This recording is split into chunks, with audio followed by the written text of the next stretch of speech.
Hidup itu bukan hanya sekedar tentang kebahagiaan. Masih banyak hal-hal lain yang akan datang pada kita.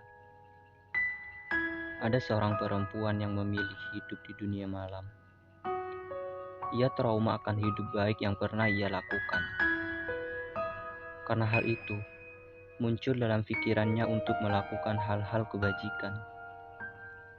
Yang ada dalam pikirannya hanyalah tentang kebahagiaan. Setiap malam, selalu mabuk-mabukan, bergaul dengan laki-laki yang suka bersenang-senang. Hidupnya tak luput dari minuman keras. Bahkan ia membuka usaha yang terkenal sekarang dengan Open BO. Menurutnya, selain mendapatkan kepuasan, kesenangan, ia juga akan mendapatkan kebahagiaan.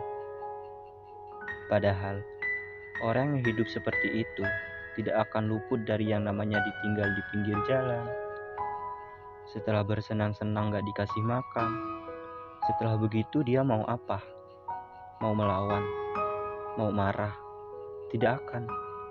Karena jika ia semakin melawan, yang ada malah semakin dipermainkan. Hari demi hari, ia semakin jadi. Bahkan setiap malam, ia berhasil mempunyai banyak langganan. Dalam hatinya, dengan kayak gini aku bahagia. Setiap hari aku selalu pegang duit banyak. Tidak akan ada satupun orang yang bisa melarangku. Semua akan kuingat. Orang-orang yang dulu mengabaikanku. Kini waktunya aku berbalik dari semua itu. Jangan pernah ada satupun yang menghalangi hidupku. Karena aku sudah tak percaya dengan kebaikan. Ia pun terus-terusan hidup seperti itu. Hingga orang-orang tuanya merasa malu sama tetangga dan keluarga yang lain. Karena rasa malu yang sudah begitu besar, akhirnya keluarganya mengurung ia di kamarnya. Hanya dikasih makan, minum. 3 hari sudah di kamarnya, hanya makan dan minum. Ia merasa bingung, geringsang mau ngapain, karena tak biasa hidup seperti itu.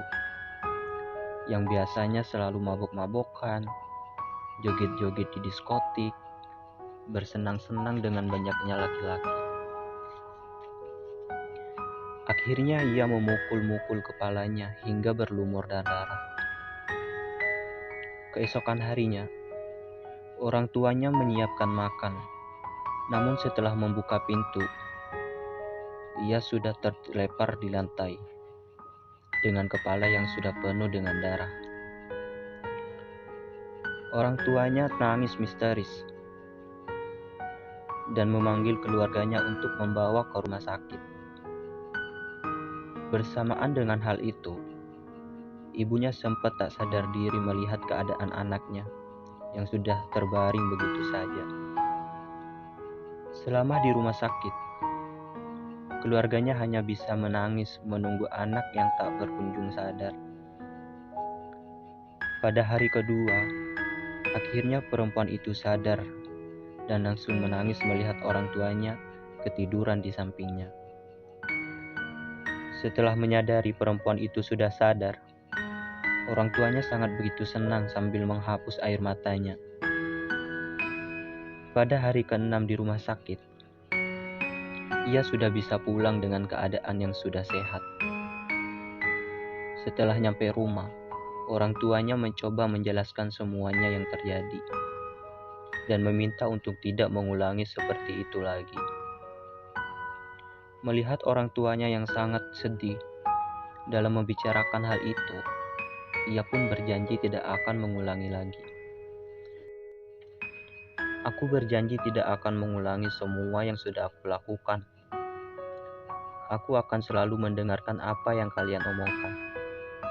Dan aku akan berusaha akan lebih baik lagi.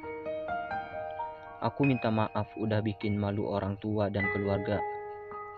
Ibunya pun menjawab, jangan hanya minta maaf pada orang tua. Rasa maaf orang tua akan selalu ada untuk anaknya. Minta maaflah pada Tuhan jika kamu merasa melanggar aturannya. Ternyata, hidup itu bukan hanya untuk semata bersenang-senang. Karena dunia ini hanya tempat cobaan bagi orang yang mau hidup tenang.